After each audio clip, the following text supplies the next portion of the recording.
Monster Energy. L'outsider qui n'a jamais fait de publicité. Tout le monde connaît Monster Energy. La boisson des gamers, des riders, des fous de vitesse. Mais ce que peu de gens savent, c'est que Monster n'a presque jamais payé de publicité. Aucune pub télé, aucun spot géant.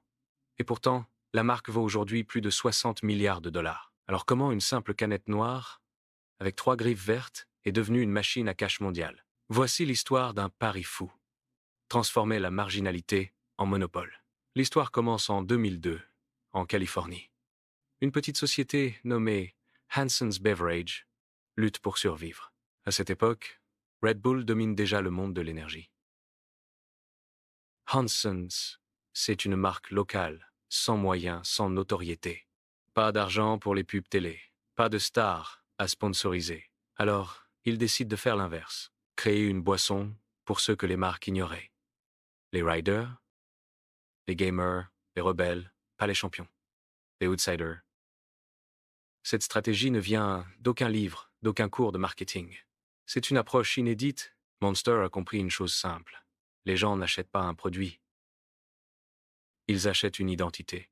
Pas de pub télé, pas de campagne géante. À la place, des événements de motocross, des concerts métal, des tournois de gaming et des voitures tunées couvertes du logo vert fluo. Et cette tribu est devenue leur armée. Drifts, sports extrêmes,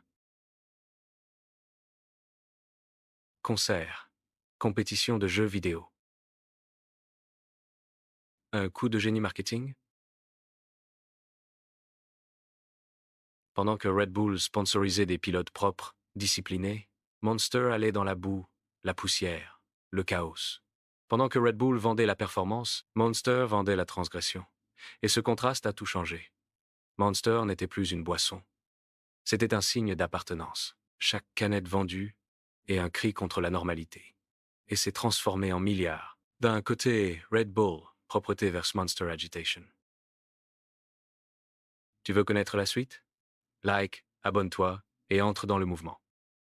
Mais derrière cette image rebelle se cache un business model redoutable. Monster ne fabrique aucune de ses boissons. Tout est sous-traité. Ce que Monster contrôle, c'est le marketing, la marge et la distribution. Résultat, moins de coûts fixes, plus de flexibilité et une rentabilité monstrueuse. Pendant que d'autres dépensaient des fortunes à produire, Monster dépensait pour dominer les esprits. Parce qu'en 2025, le vrai pouvoir, ce n'est plus de fabriquer, c'est de contrôler l'attention. Et c'est ainsi que chaque canette se transforme en millions de dollars. Les chiffres s'envolent, et Monster n'est plus le petit outsidé. En 2015, le monde du business tremble. Monster and Coca-Cola. Monster signe un partenariat historique avec Coca-Cola. Le géant rachète 17% de la marque et devient son distributeur mondial. Succès fulgurant. Monster écrase la concurrence et s'impose en leader mondial. Et tout ça sans jamais faire une pub télé. Avec ce coup de génie, Monster Energy nous enseigne. C'est qu'il ne faut pas parler à tout le monde, il faut parler à quelqu'un. Comprendre une tribu? Red Bull a vendu de l'énergie. Monster a créé une attitude qui est devenue un empire. Et, dans un monde saturé de messages, c'est l'attitude qui gagne. Alors, souviens-toi de ça. Tu n'as pas besoin d'être partout. Tu dois juste être vrai là où tu es. Trouve ta tribu. Parle-lui. Inspire-la. Et transforme ton idée en empire. C'était Moneypulse, abonne-toi pour découvrir comment les marques transforment une idée en fortune.